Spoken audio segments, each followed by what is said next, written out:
Okay.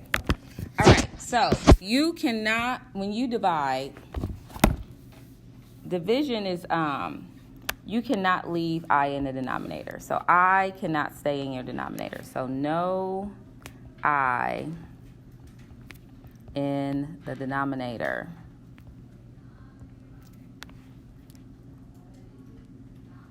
Okay, so because of that, we have to multiply by the conjugate.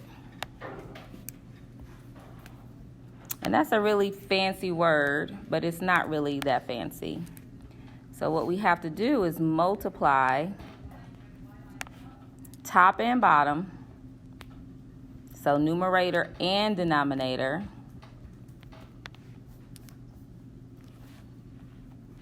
by the conjugate. So that's a really fancy word, but it's really not fancy at all. So I'll explain what that is. I'll give you a second to get that copy down.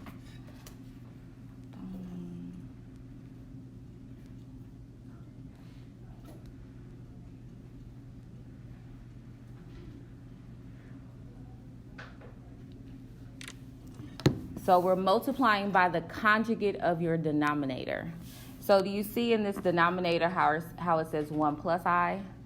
The conjugate would be 1 minus I. So you just simply flip the sign of whatever is in the middle, okay? So instead of 1 plus I, we're multiplying top and bottom by the conjugate, and the conjugate would be 1 minus I, top and bottom. Now this is multiplication, so we have to make a box because we are multiplying. So division kind of takes a little bit of work. So let's go ahead and make a box for the numerator. So numerator, and I'm on number 5. Make a box, multiply 6 minus I times 1 minus I. And then your denominator,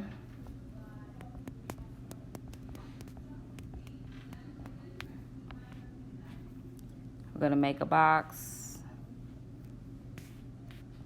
and you're going to multiply 1 plus I times 1 minus I. So go ahead and fill in all 8 of these squares.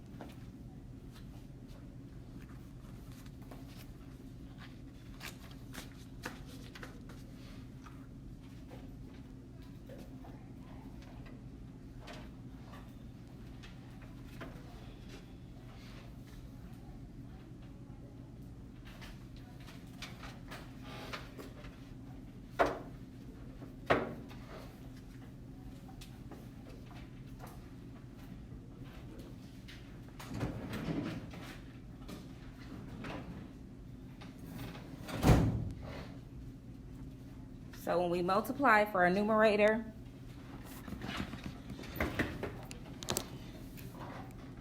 we get 6, and then minus I, and then this is negative 6I, and then that 4th square, we would have a positive I squared, and what does I squared equal? What does I squared simplify down to? -1. So there's a -1 in that 4th square. So when we combine our like terms, in my numerator, we start with the real number, so that would be 6 minus 1, which is 5. And negative 6I minus I is negative 7I. So that's my numerator. So now let's do our second box to find our denominator. So down at the bottom, so we got 1 times 1, which is 1. 1 times I is I. This is negative I. And then we have a negative I squared. And negative I squared is -1 times I squared, which is -1 times -1. So in this one, we have just a 1. Because -1 times -1 is 1. Now, the reason why we multiply by the conjugate is because anytime you multiply two conjugates, that middle term is going to cancel. So notice how we have this I and negative I? They cancel out. Because remember, I started off by saying you can't have I in your denominator. So what we have left in my denominator is just two real numbers, and 1 plus 1 is 2. So that would be your final answer.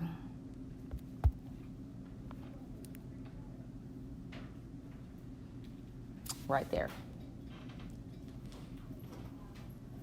You always check your three numbers, check your triangle, see if you can reduce it, and you can't. 5, 7, and 2 can't be divided, so that would be it. Okay, so now let's look at number 6. So go ahead, copy down number 6.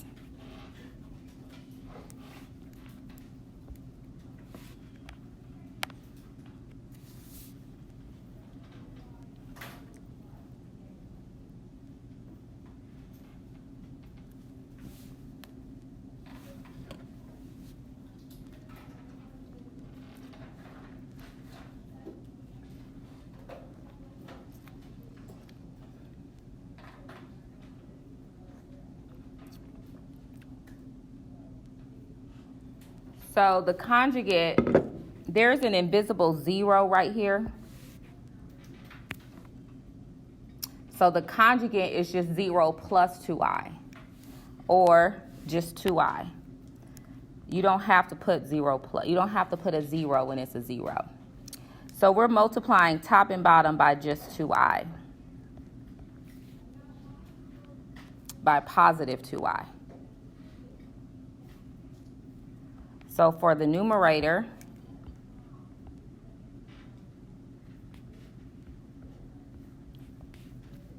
we have 2i. We don't need to make a box because it's just one term. You're going to distribute that.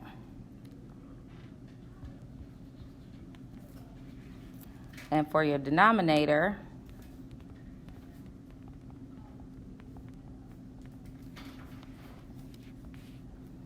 you're just multiplying negative 2i times positive 2i. So let's go ahead and distribute and simplify that.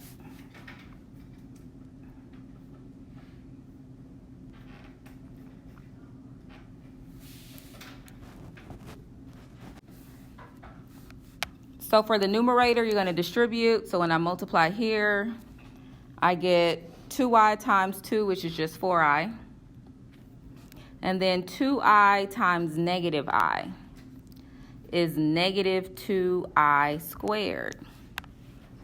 But again, we know that I squared is -1. So what we really have in our numerator is 4i plus 2.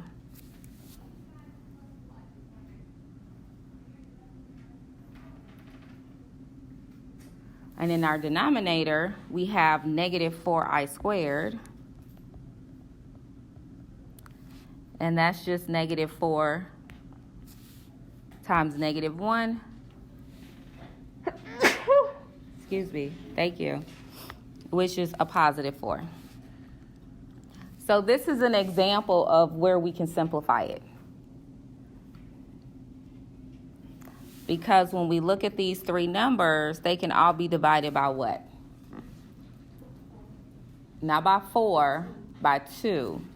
So my final simplified answer, and again, if you gave me this on the test, I would be happy. I would only take off a half a point. Not a whole lot.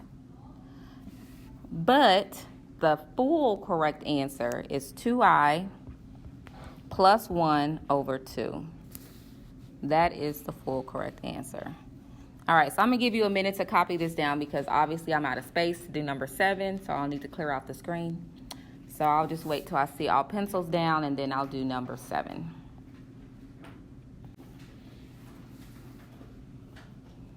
Okay, so what do you think we're going to multiply for number 7? I'm actually just going to rewrite it over here, number 7. So number 7 says 13 over 5 minus 12i. So what do you think we're multiplying by? What's the conjugate of 5 minus 12i?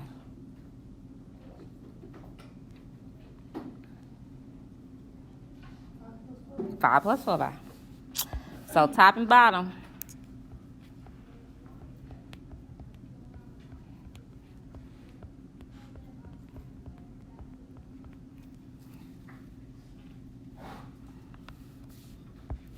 So for the numerator, we just have 13, and we just have to distribute that.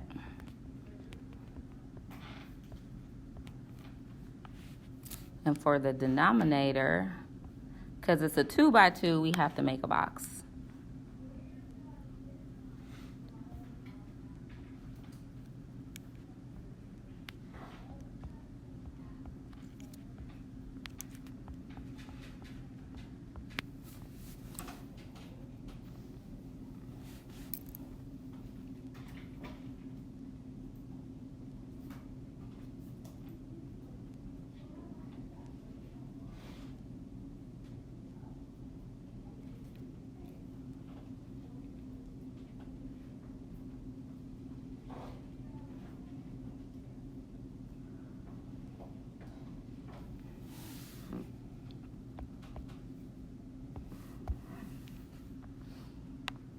So we're going to distribute the 13.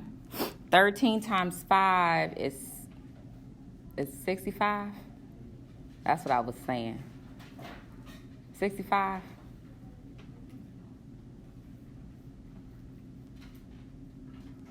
Okay. Yeah, well, I don't have, well, I guess I could. I don't know. And then 13 times 12, I definitely don't know that one. 156. So 156i. So that's my numerator. Go ahead and start my answer over here. 65 plus 156i. All right, so now let's do our denominator. So 5 times 5 is 25.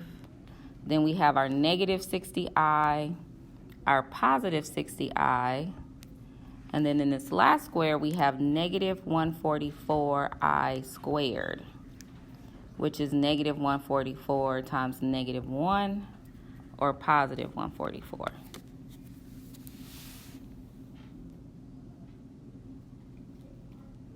You need me to go through that again? Yeah. Okay. So in this square here, I just put it off to the side. But negative 12i times positive 12i, so negative 12 times 12 is negative 144. And I times I is I squared. But I squared is really negative 1.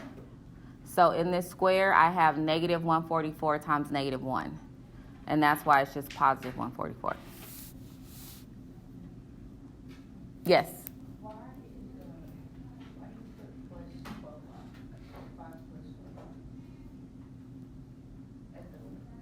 Oh, you mean instead of at the top?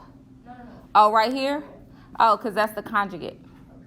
So we always start by multiplying by the conjugate of your denominator. So it's going to be the opposite. So if it had said negative 5 plus 12i, then we would have did negative 5. We only changed the middle sign. So the conjugate of negative 5 minus 12i would be negative 5 plus 12i. Only the middle sign, okay? Good question, because, you know, like I said, it's pre-calc. It's pre-calc. So if you got questions, please ask. All right, so and the reason why we multiply by the conjugate is because we're trying to cancel out I, because if you go back to the beginning of the lesson, I said you can't have I in your denominator. So this is going to cancel out. See how we have a negative 60 and a positive 60? They're opposites. They cancel. That's the whole purpose of multiplying by a conjugate. So I'm left with 125 plus 144, which I believe is 169. But you probably always want to check my math because it's 7:15 in the morning. And I only teach this once. And I do these with you guys. And I don't think there's anything that can go into all three of those. So I'm going to venture out and say that that's my final answer.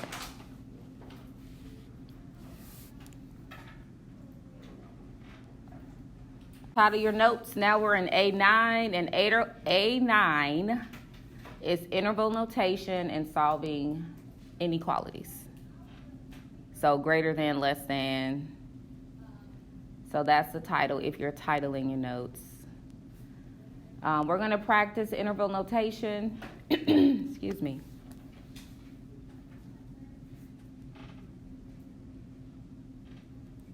Still in the back of the book.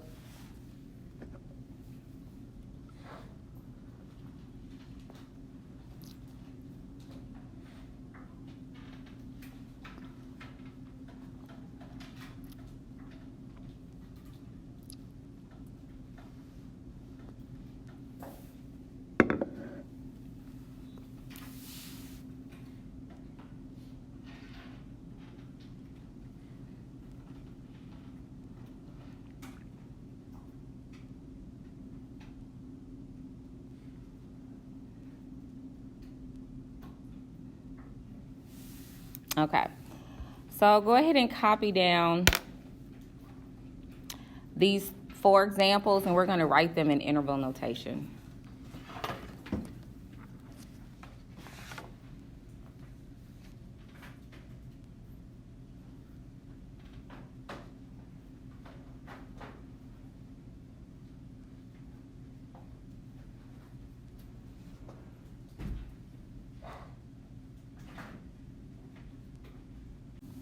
So with interval notation, if it's a greater than equal to or less than and equal to, we have to use a bracket.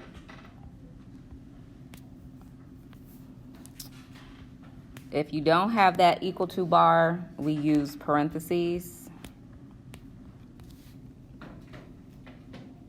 And interval notation is always the smallest number first to the largest number. So when you write your interval, it's always small to big. And that's really the only things you need to remember about interval notation.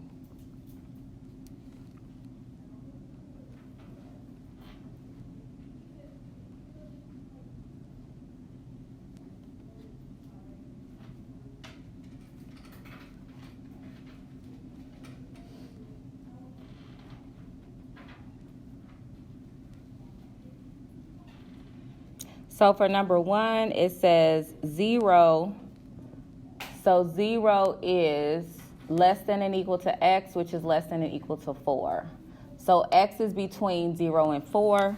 So the smallest number, if you were to graph it, okay, I'm just going to put the numbers we need. You would have 2 closed circles, and it would only be the numbers in between. So in interval notation, we would write that because it's equal to, we write it with a bracket on the 0 and a bracket on the 4. And that would be your answer. That's how you would write number 1.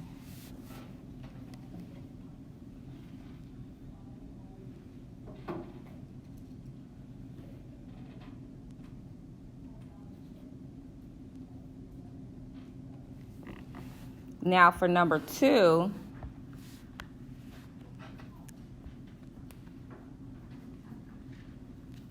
we have our 8. What kind of circle would I put on the 8? Open or close? Open because it's greater than. And it's going to the right because it's greater than. So the smallest number in the interval for number 2 is 8. And that would get a parentheses. The largest number, because it's greater than, that means it's going towards positive infinity. So the largest number would be infinity. Now, infinity and negative infinity always gets a parentheses.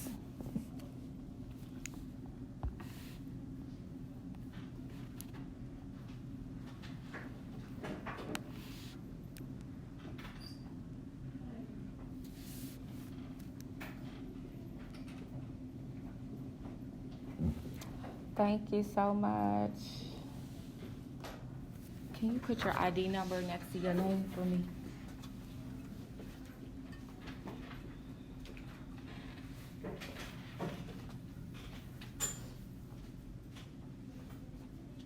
Okay, so for number 3, it says -1 is less than x, which is less than and equal to +2. So for the -1, so if you were to graph it, you would have one open and one closed circle.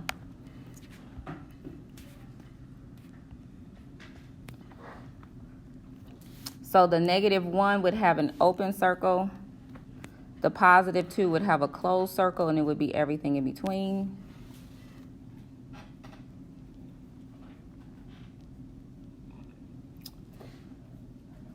So that would have, you would have a parentheses on the -1, but a bracket on the 2. So it is possible to have different ends. So the ends don't always match. So because the 2 is included, that got a bracket. And then the -1 will get a parentheses because it's not included. All right, and then our last one, number 4, that's less than or equal to 3. So that would have a closed circle, and it's less than, so it's going to the left. So the smallest number when it's less than, the smallest number is negative infinity. So your interval would be negative infinity, which would always get a parentheses because infinity never gets a bracket, to 3, but the 3 would get a bracket. All right, and we will end there.